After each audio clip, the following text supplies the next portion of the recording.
परेशानियां क्यों आ रही हैं और इसका इलाज क्या है।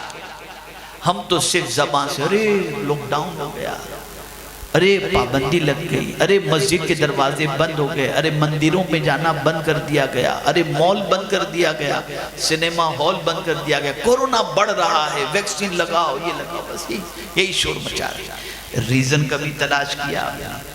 इलाज कभी तलाश किया आपने? किसने दी है आपको और मुझे आंखें? अल्लाह ने दी है।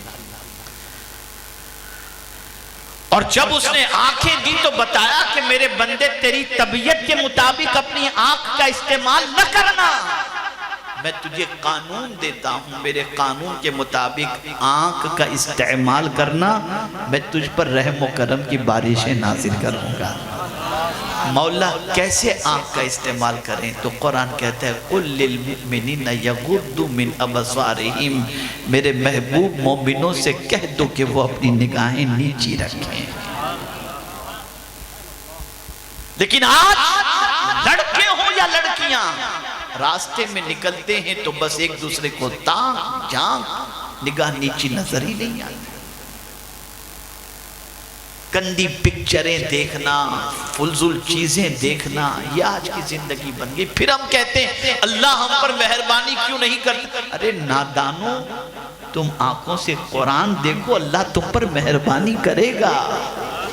तुम आंखों से अल्लाह के रसूल सल्लल्लाहु अलैहि वसल्लम के नाइबीन को देखो, उलमाए बामल के चेहरे की ज़ियारत करो, अल्लाह तुम्हारी आंखों को ठंडक अता करेगा। माँ बाप के चेहरे को शफकत और मोहब्बत से देखो, अल्लाह तुम पर मेहरबानी करेगा। खाने काबा को देखो, अल्लाह तुम पर मेहरबानी करेगा। कुरान को देखो, अल्लाह इस देखने पर भी तुम्हें इबादत का सवाब अता फरमाएगा। लेकिन नहीं देखना।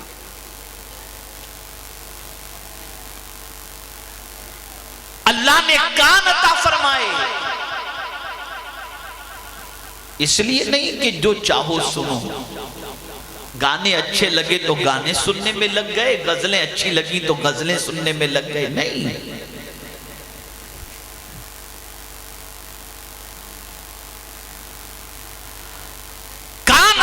इसलिए अता किए कि इस कान से तुम अल्लाह का कलाम सुनो।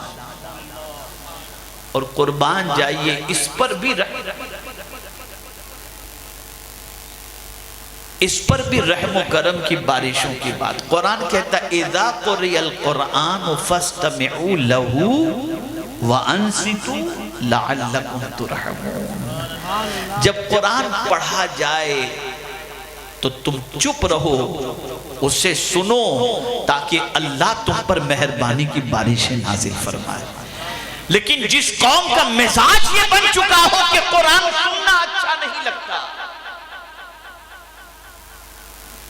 बल्कि कुरान सुन करके इंसान को बोरियत माअज़ल्लाह महसूस होती हो, यार ये मौलाना कितनी लंबी किरत करते हैं यार, जल्दी से खत्म नहीं करते, थका देते। जो कौम कुरान सुन करके बेकरार हो रही हो, उस कौम को जमीन पर सुकून से जीने का कोई हक नहीं है। कान अल्लाह ने दिए ताकि कुरान सुनो। हुजूर सल्लल्लाहु ताला अलैहि वसल्लम जिन पर कुरान नाजिल हुआ, वो खुद भी सहाबा से कुरान सुनते थे। हज़रत अब्दुल्ला इब्न मसऊद रज़ियल्लाहु ताला अन्हु से सरकार ने फरमाया अब्दुल्ला मुझे कुरान सुनाओ। तो अर्ज करते हैं हुजूर कुरान तो आपके सीने पर नाजिल हुआ, मैं आपको कुरान सुनाऊं? तो सरकार सल्लल्लाहु अलैहि वसल्लम फरमाते हैं हाँ, दूसरे से कुरान सुनना भी मुझे अच्छा लगता है। फिर उसके बाद हज़रत अब्दुल्ला इब्न मसऊद रज़ियल्लाहु ताला अन्हु ने कुरान की तिलावत की, और जब इस आये करीमा पर पहुंचे कैफ़ इज़ा जिना मिन कुल्लि उम्मतिन शहीद, तो निगाह उठाकर देखी तो हुजूर की आंखों से आंसू जारी थे। और फरमाया बस आप अंदाजा लगाएं, कुरान सुन करके रोना ये भी मुस्तफा की सुन्नत है। अब जो कौम कुरान सुन करके कहे लगा रही हो और गजलें सुन करके रो रही हो, गाने सुन करके रो रही हो, इमोशनल सीन देख करके रो रही हो, वो कौम जमीन के ऊपर इज्जत से जीने की कोई हकदार है ही नहीं।